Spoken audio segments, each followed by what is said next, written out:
China has recently entered the global race to compete with the United States in the stablecoin market, a move that has inevitably spawned a surge of new fraudulent schemes domestically. Indeed, a particularly egregious stablecoin scam has come to light in China. A platform named Xinkangjia defrauded victims of 13 billion yuan in just 2 years, impacting an astonishing 2 million people. Even more audacious, the mastermind, a man named Huang, fled overseas and then mocked his victims in their group chats, posting, "Greetings everyone, this is Mr. Huang, I'm now abroad. A person's intelligence corresponds to their wealth. Since your wealth exceeded your intellect, I've merely balanced the scales by taking what didn't rightfully match your intelligence. You should be grateful for the lesson I've so generously provided." Not only did victims lose their money, but they also endured this humiliating taunt, which is truly astonishing. What perplexes me further is that the scam relied on rudimentary tactics, a classic Ponzi scheme paired with a multi-level marketing recruitment model, barely cloaked in technological sophistication. How could such a simplistic fraud deceive so many in China today? Why does this happen? Having endured the painful lessons of the P2P lending crises, why do so many Chinese citizens still fall prey to such schemes? Why do they believe in promises of effortless wealth? If high-return investments yielding tens or hundreds of % were so readily available, even Warren Buffett would seek your counsel. Thus, I believe it's essential to produce a program that methodically dissects this stablecoin scam to serve as a cautionary tale. My hope is that it will equip you with greater discernment when faced with similar financial enticements in the future. Let us examine how Xinkangjia systematically ensnared 2 million individuals step by step. The first step was crafting an impressive facade to win trust. Huang didn't simply proclaim, "Invest with me and grow rich." He was strategic in his approach. He registered a shell company in Guizhou with a stated capital of 30 million yuan, though no actual funds were paid in. He then claimed the company was the exclusive Chinese partner of the Dubai Gold Commodities Exchange, DGCX, and boasted of strategic ties with PetroChina, even linking it to the National Belt and Road Initiative. They developed an app adorned with foreign bank logos and images of Dubai's skyscrapers, projecting the image of a global financial titan. Yet this fabricated identity could have been exposed with minimal investigation. The DGCX issued a public statement denying any connection or authorization to this company, confirming they had no presence in China. Regrettably, it appears none of the 2 million victims conducted such checks. The platform likely targeted vulnerable groups in smaller cities, middle-aged or elderly individuals with limited education, small business owners or homemakers who were easily swayed by this polished but false persona. With this veneer of national and international credibility established, Xinkangjia proceeded to dangle its bait: guaranteed returns, high interest, and zero risk. Their pitch was direct. "We offer USDT stablecoin investments, pegged to the US dollar, immune to inflation, with daily profits. Recover your investment in a month, double it in a year, and enjoy event bonuses and additional dividends. It's easier than winning a lottery." It is widely known that cryptocurrency trading, whether stablecoins or speculative tokens, is illegal in China. However, many Chinese citizens implicitly trust the US dollar over the yuan, making the stablecoin label an effective lure.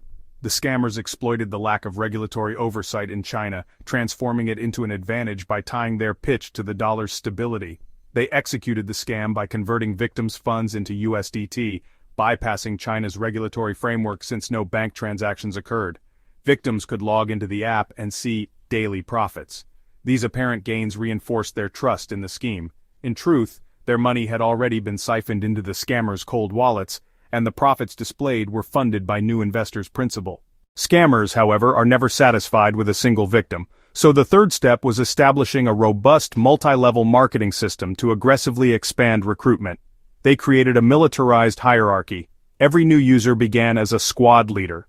Recruiting 3 people elevated you to platoon leader, then company commander, battalion commander, brigade commander, army commander, and ultimately, general. This pyramid structure offered commissions at each level. The more people you recruited, the more you earned. I suspect some of the 2 million victims were not drawn by the investment itself, but by the lucrative recruitment bonuses, enticing them to join the scheme. Once this multi-level marketing framework was in place, the scam grew exponentially. Some distributed flyers and QR codes at markets, others hosted seminars in community venues under the guise of financial education. and top recruiters flaunted their earnings in group chats to spur further recruitment.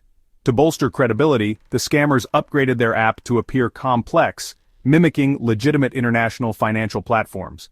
It displayed real-time fluctuations in gold, oil, and the US dollar index, offering features like market predictions, automated stop-loss, one-click reinvestment, daily arbitrage tasks for points, global trading leaderboards, and live streams of mentors' earnings, all designed to seem authentic.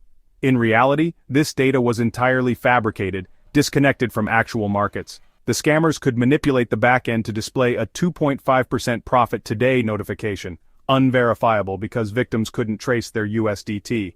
They only saw rising numbers in the app, which were fictitious. When the scammers had amassed billions and new recruits dwindled, they initiated the harvest. Withdrawals became increasingly difficult, accounts were frozen, and excuses multiplied: system maintenance, platform upgrades, server attacks, until the app became inaccessible. Only then did victims realize they had been deceived, but the perpetrators had already fled overseas with their money. Blockchain records reveal that 2 days before the platform's collapse, Huang transferred 1.8 billion USDT, equivalent to 13 billion yuan, across 12 batches to multiple crypto wallets. These funds were laundered through mixers, shuffled across layers, and diverted to accounts in the Cayman Islands, Dubai, and the British Virgin Islands. Even Tether, the issuer of USDT, struggled to freeze these funds due to the speed of the transfers, mostly conducted off-chain via peer-to-peer exchanges. This is classic cross-border money laundering, swift, with minimal traceable evidence, a key reason cryptocurrencies are often criticized as tools for illicit finance. After escaping, Huang taunted victims in group chats, ridiculing their gullibility and asserting they deserved to be scammed. His brazenness stemmed from knowing the authorities were powerless. The 13 billion yuan transferred via USDT was virtually unrecoverable. Is this scam sophisticated? Hardly. It's merely a Ponzi scheme cloaked in blockchain rhetoric paired with a militarized pyramid structure, a fake app for appearances, and stablecoin transfers to evade regulation and banking systems. So why did it succeed, ensnaring 2 million people? Isn't that the most unsettling aspect? The critical factor was turning victims into accomplices. Initially, the platform ensured early investors saw returns, daily payouts, steady gains, and small withdrawals to build trust. Then, they enticed victims with multi-level marketing promises. Recruiting 3 people advanced you a level, earning up to 15% commission on their investments, far more lucrative than the investment returns. The scammers introduced incentives to fuel recruitment, guaranteed salaries for higher ranks, promises of luxury cars like a Porsche for meeting targets, and frequent team gatherings showcasing others' success to stoke ambition. Huang, with his prior experience in multi-level marketing, mastered this exponential recruitment model, orchestrating it with precision. The pyramid structure caused the scam to spread rapidly, like a virus. One person recruiting 10 recruiting 100, until it engulfed 2 million people. Can we call all 2 million pure victims? I'm not certain. I understand why many in China are drawn to such schemes. In today's economy, a regular job often yields meager earnings. Housing, cars, and raising children are increasingly out of reach. When a scammer promises that recruiting 3 people can earn you tens of thousands monthly, isn't that enticing? Wouldn't you consider the gamble? Many aren't ignorant of pyramid schemes or Ponzi scams. Yet, knowing it's a risk, some dive in, betting they can profit before the collapse. This is the psychological manipulation scammers excel at, exploiting anxiety, greed, and desperation, amplified by an incentive system that transforms victims into recruiters, only to ensnare them in the end. This scam isn't intricate or ingenious. Yet, in 2 years it engulfed 2 million people and 13 billion yuan, not through technical prowess but by exploiting the fragility of human resolve. We often recognize the risks but yearn for a chance to change our fortunes. We know there's no free lunch, yet life's hardships and heavy realities push us toward shortcuts, even dangerous ones. I empathize with this sentiment. In this era, hard work doesn't always guarantee dignity, nor does every honest job inspire hope for the future. So when someone promises that a small investment and a few recruits can yield tens of thousands monthly and transform your life, you may doubt its legitimacy, but still hesitate, feel tempted, and take a chance. That's all the scammers need, just that one chance. They understand human nature profoundly and lack any conscience. They care not if you've invested your life savings, taken high-interest loans, or if your life will be ruined post-scam. They want only your money, your reach, and for you to bring in more victims. This program isn't about condemnation or moral superiority, it's a reminder. The world may be unjust, but no matter how dire things become, don't entrust your hopes to fraudsters. Even the smallest investment warrants a pause to ask, do I truly understand this? Is it legal? Is it reliable? Can I afford the consequences? Being deceived isn't shameful. Staying silent, enabling the scam, or reinvesting, that's what allows these schemes to grow unchecked. Thanks for watching and joining us on this journey to unveil China's many layers. If you found this video insightful, please give it a thumbs up, share it with others, and hit that subscribe button to stay updated. See you in the next video.